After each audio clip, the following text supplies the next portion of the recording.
कौशल प्रदेश, जिसकी स्थापना वैवस्वत मनु ने की थी, जो पवित्र सरयू नदी के तट पर स्थित है। सुंदर एवं समृद्ध अयोध्या नगरी इस प्रदेश की राजधानी है।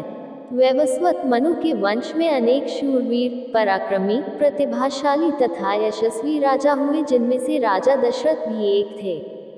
राजा दशरथ वेदों के मर्मज्ञ, धर्मप्राण, दयालु, रणकुशल और प्रजापालक थे। उनके राज्य में प्रजा कष्टरहित, सत्यनिष्ठ एवं ईश्वर भक्त थी।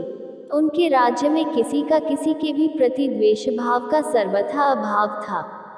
एक दिन दर्पण में अपने कृष्ण वर्ण केशों के मध्य एक श्वेत रंग के केश को देखकर महाराज दशरथ विचार करने लगे कि अब मेरे यौवन के दिनों का अंत निकट है और अब तक मैं निःसंतान हूँ।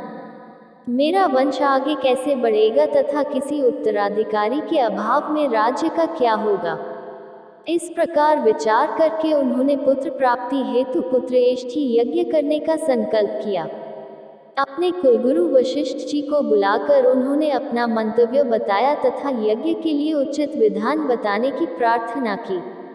उनके विचारों को उचित तथा युक्तियुक्त जानकर गुरु वशिष्ठ जी बोले, हे राजन, पुत्रेष्ठी यज्ञ करने से अवश्य ही आपकी मनोकामना पूर्ण होगी, ऐसा मेरा विश्वास है।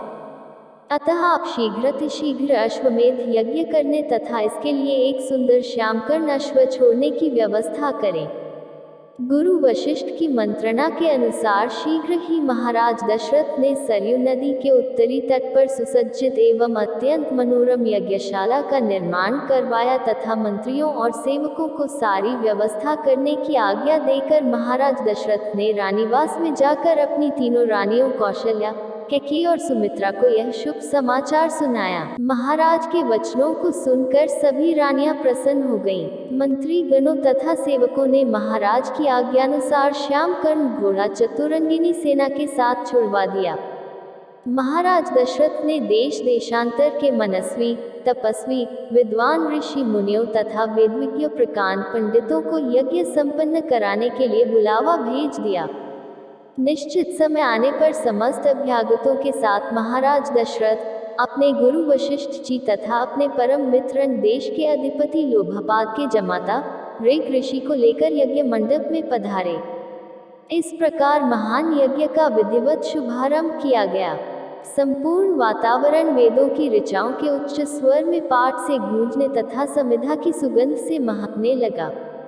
समस्त पंडितों, ब्राह्मणों, ऋषियों आदि को यथोचित धन धान्य, गौ आदि भेंट करके सादर विदा करने के साथ यज्ञ की समाप्ति हुई।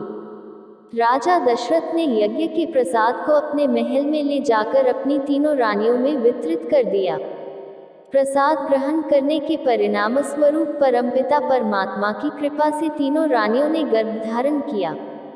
जब चैत्र मास के शुक्ल पक्ष की नवमी तिथि को पुनर्वसु नक्षत्र में सूर्य, मंगल, शनि, बृहस्पति तथा शुक्र अपने अपने उच्च स्थानों में विराजमान थे, कर्क लग्न का उदय होते ही महाराज दशरथ की बड़ी रानी कौशल्या के गर्भ से एक शिशु का जन्म हुआ, जो कि श्यामवर्ण, अत्यंत तेजोमय, परम कांतिवान तथा अद्भुत सौंदर्यशाली था।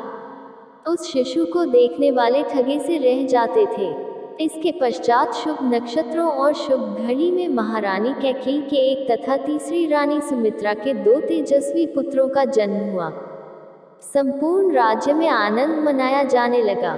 महाराज के 4 पुत्रों के जन्म के उल्लास में गंधर्व गान करने लगे और अप्सराएं नृत्य करने लगी। देवता अपने विमानों में बैठकर पुष्प वर्षा करने लगे। महाराज ने उन्मुक्त हस्त से राजद्वार पर आए हुए भाट, चारण तथा आशीर्वाद देने वाले ब्राह्मणों और याचकों को दान दक्षिणा दी। पुरस्कार में प्रजाजनों को धन धान्य तथा दरबारियों को रत्न, आभूषण तथा उपाधियां प्रदान किया गया। चारों पुत्रों का नामकरण संस्कार महर्षि वशिष्ठ के द्वारा कराया गया तथा उनके नाम रामचंद्र, भरत, लक्ष्मण और शत्रुघ्न रखे गए। आयु बढ़ने के साथ ही साथ रामचंद्र गुणों में भी अपने भाइयों से आगे बढ़ने तथा प्रजा में अत्यंत लोकप्रिय होने लगे। उनमें अत्यंत विलक्षण प्रतिभा थी, जिसके परिणाम स्वरूप अल्पकाल में ही वे समस्त विषयों में पारंगत हो गए।